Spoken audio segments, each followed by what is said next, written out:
Der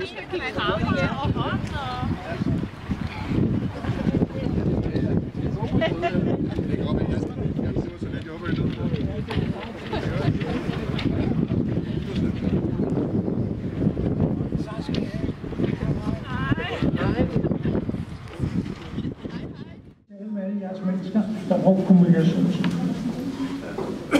Derfor blev jeg kendt i Hilse. Jeg er også kendt i CPH for mine historier. Alle vil høre historier, når de beder mig om at fortælle. Og der her i huset, der er der sådan en undervisningssituation med det, at de mennesker, der står deroppe, det er instruktører. De underviser nye security-medarbejdere. Og der kommer nye security-medarbejdere, og der er en lille bitte pause, så siger de, i den pause bliver de Flemming om at fortælle en historie. Og det gør jeg så ind at gøre, og fortælle i pausen. Jeg lader mig se en dame, eller en pige, må jeg sige. Hun optog en af mine historier på sin telefon. Og næste dag, jeg kommer og skulle fortælle en historie, så optog hun den også. Så sagde jeg, hvad er det dog det, du optager min historie? Hvad det siger? Jeg elsker at høre din historie, når jeg kører hjem til Ringsted i toget. Så nyder jeg den en gang til. Og når jeg kommer hjem, så elsker min mand at høre den. Det var da noget, ikke? Heidi, som også er her i dag, et eller andet sted. Heidi, hun forlanger, at jeg hver gang jeg spiser frokost med hende, fortæller en kærlighedshistorie. Og hun tager den også på bånd, og så hun siger, hvor er hende gang? Hun står ikke ved. Er du der? Her står, er det rigtigt, Heidi? Du hører historien, når du kommer hjem. Hører du den en gang til?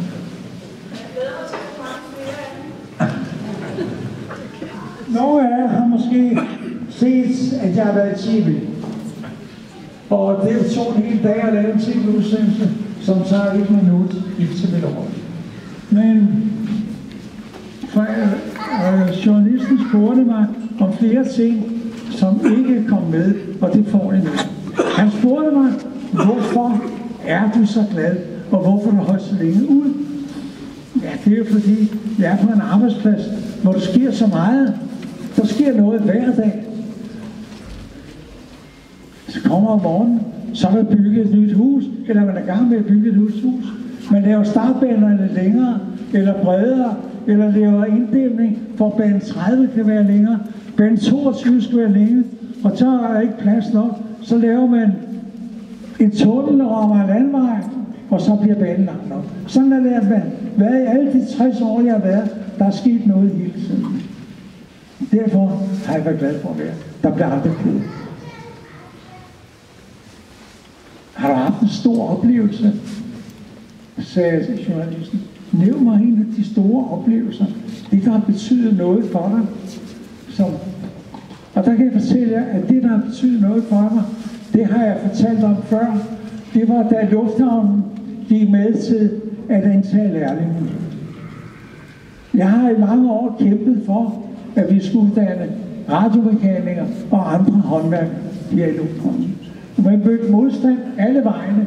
Man sagde, at det kan man ikke. Og de kollegaer, der skulle give mig medvind og hjælp, de hjalp ikke noget. Jeg kæmpede alene, og jeg gik til min direktør, en oberst, der sad inde i Kodanhus, og ham ulejligede man ikke unødvendigt, det kan jeg godt fortælle. Han gav mig ret og sagde, Flemming, bare vi kunne da uddanne lærlingen, men det må vi ikke. En til! Anker Jørgensen, jeg vil lige bede om at bemærke det. Statsminister Anker Jørgensen, han har formentlig hørt, at det jeg har sagt, og jeg har altid sagt, at hvis staten ikke kan uddanne lærling, så må staten lave sine værksteder om. Og det sagde Anker helt nøjagtigt. Han har hørt, hvad jeg sagde. Vi laver værkstederne om, og så laver vi værkstederne om, og kunne tage lærling. Og der er nogle af lærlingen i dag, her, og en af dem, der står der, ja, og I er dygtige. Rigtig dygtige, rigtig dygtige. Fik I ikke også en god læreplads? Ja. Jeg har talt med flere. De sidder i gode stillinger rundt omkring. Og det er jeg meget taknemmelig for, at det lykkedes, at jeg havde ret. Andre steder i lufthavnen, som man også lærlinge, vi har et stort og godt autoværksted og så videre, der tager man lærlinge. Jeg håber, at det folk bliver ved, at vi kan blive ansat i lærlinge. Min chef, den meget dygtige chef, jeg havde for mange år siden, jeg har haft mange gode chefer, han sendte mig en gang på kursus. Kursuset hed diskussion og mødeledelse. Han synes, jeg var blevet som farveløs, tror jeg. Jeg kom der afsted.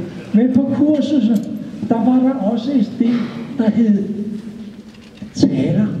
Familietaler. Jeg ved ikke, hvordan det var slettet sig ind, men instruktøren skulle lære sig, hvordan man holdt familietaler. Og han fortalte sig forskellige ting. Og det indledningen er vigtigst. Indledningen er meget vigtig. Men det allervigtigste på en tale, det er afslutningen. Så folk kan huske, hvad det er, de har været til at høre dem taler, og hvad han taler om afslutningen. Og jeg vil gerne give jer en god afslutning nu. Det er sagt. Og jeg ved ikke rigtig, hvordan jeg skal afslutte. Og der var den mulighed, at jeg skulle synge en sang for jer. Og gøre det. Mit problem er bare, at jeg har et ganske lille repertoire. Jeg kan faktisk kun 2 sange, og den ene har jeg glemt. Så det bliver mindre og mindre.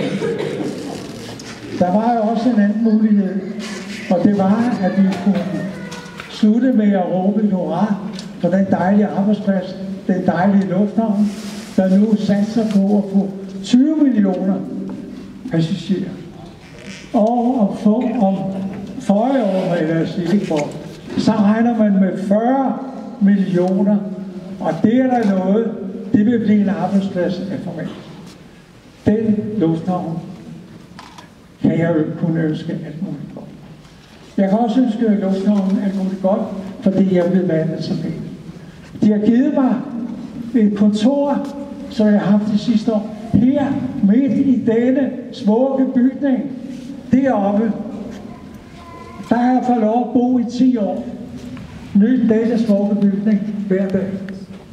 En af mine gode venner, som står deroppe, Sten, han sagde til mig en dag, Flemming, jeg har lagt mærke til, når du kommer om morgenen, så står du stille og kigger dig rundt omkring. Ja, Sten, det gør jeg. Men hvorfor gør du det, Flemming? Det er fordi, jeg nyder den smukke bygning, jeg får lov at arbejde med. Og jeg har også haft lov til at vise den bygning til mange mennesker. Der er nogle mennesker, der kommer ind, lige så snart de ringer. Det er Dragør Lokale Historisk Forening, som står der. De ringer kun én gang. Så er det Dragør, Kastrup Tårnby Kommune. De har også første ret til at komme og se. Vi har i tidens løb haft så mange af vores lufthavns medarbejdere, der har boet i jeres kommuner. I ved en masse om lufthavnen, og hele Lokale Historisk Forening i Dragør har fortalt mig en masse om lufthavnen. Vi er meget taknemmelige. Navias Kunstforening er også meget velkommen. De ringer også kun en gang. Jeg vil bede om, når I bliver fri for, I vil jo ikke høre jer sang, så vil jeg bede om at råbe et hurra for lufthavnen. 3 hurra. Lufthavnen længe live. Hurra! Hurra! Hurra!